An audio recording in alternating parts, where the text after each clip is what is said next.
Here are your solutions to 9-5. Letter A. The number of points that Samantha scored in 5 basketball games was 8, 14, 10, 7, and 13. Find the mean absolute deviation of the set of data. Describe what the mean absolute deviation represents. Well, first of all, we need to take all these numbers, add them up, and we're going to get 52.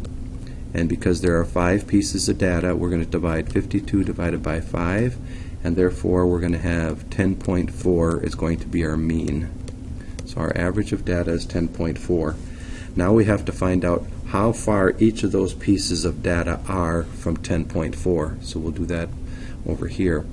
8 is 2.4 away. Our next piece of data is 14. 14 is 3.6. We'll put a slash in between each of these. 3.6 away. The next one is 10. That's an easy one. That's 4/10 away, 0.4. Then we have 7. 7 is 3.4 away. And 13 is 2.6 away. So what we have to do is we have to take all of these values, add them together. When we total that up, we get 12.4. And of course we're going to take 12.4 and we're going to divide it by a number of pieces of data, which as you can see there are 5. And 12.4 divided by 5 is 2 and 48/100ths. So our mean absolute deviation is 2 and 48/100ths. And what does that represent? It means that each individual piece of data on average is 2 and 48/100ths from the mean of the data set. Letter B. The standard deviation of the quiz scores for Class B is about 1 and 9/10. Describe the quiz scores that are within 1 standard deviation of the mean. So what we need to do is, first of all, find the mean. So we add up all of our data here and find out that the mean is 7.5. So with the mean of 7.5, we have to take 7.5 and subtract 1.9, and we have to take 7 and 5/10 and add 1.9 to it. And in this case, we get 5 and 6/10, and in this case, we get 9 and 4/10. So it asks us first of all to describe the scores that are within 1 standard deviation of the mean. Well, the scores that are within 1 standard deviation of the mean would be the scores between 5.6 and 9.4. Anything between 5 and 6/10 and 9 and 4/10 is within 1 standard deviation of the mean. Please press pause and do guided practice. Problem number 1. The table shows the milligrams of caffeine per serving in certain types of tea. Find the mean absolute deviation of the set of data and then describe what that means.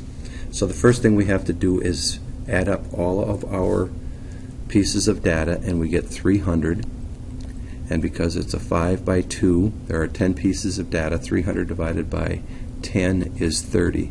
So this is going to be our mean. Unfortunately, that's not going to fit, so just remember this is the mean of the data, is 30. So the next thing we want to do, and here's the way I would do this, I'm going to make a table that looks about like that table there.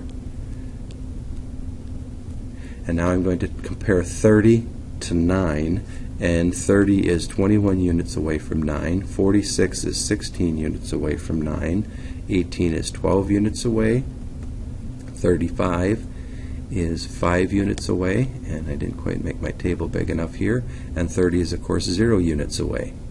12 is 18 units away, 56 is 26 units away, 24 is 6 units away, 38 is 8 units away, and 32 is 2 units away. And now I can do the same thing I did here. Because we have 10 pieces of data, we're going to divide by 10, add this all up, and we get 114. And 114 divided by 10 we can do in our head, and we can go over here and say that the mean absolute deviation is 11.4. And what does that mean? It means that the average distance each data value is, each of these data values, the average distance each data value is from the mean is 11.4 milligrams. Problem number 2. The table shows the milligrams of caffeine per serving in certain types of coffee. Find the mean absolute deviation of the data. Describe what the mean absolute deviation represents. So once again, we're going to total all of the values here, and we get 1,161 divided by 9 because it's a 3 by 3 table, and that gives us 129.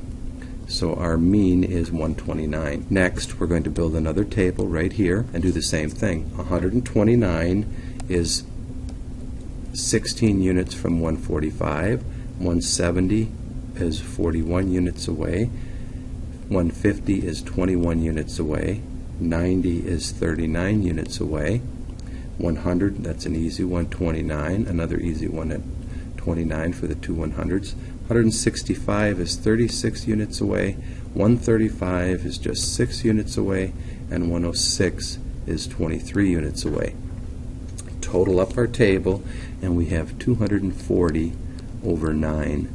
240 divided by 9 is 26.6 with the 6 repeating. So our answer over here is going to be 26.7 is our mean absolute deviation, and it means that the average distance each data value is from the mean is 26.7, and again we're talking about milligrams. Refer the table in exercise 1. The standard deviation of the amounts of caffeine is about 14 milligrams. Describe the data values that are within one standard deviation of the mean. Well, if we go back to that, we will recognize that our mean is 30, so we would have 30 minus 14, which of course is 16, and we would have 30 plus 14, which of course is 44. So we subtract our standard deviation from our mean, and we also add it, so we end up with these two values, 16 and 44, and you would say that values between 16 and 44 are within one standard deviation of the mean. Problem number 4, our essential question. How does the mean absolute deviation describe the variation of a set of data? And this is an easy answer. The mean absolute deviation is an indicator of the spread of the data, or how far each data value is from the mean. It tells you about how compact or how spread out your data is. Please do independent practice.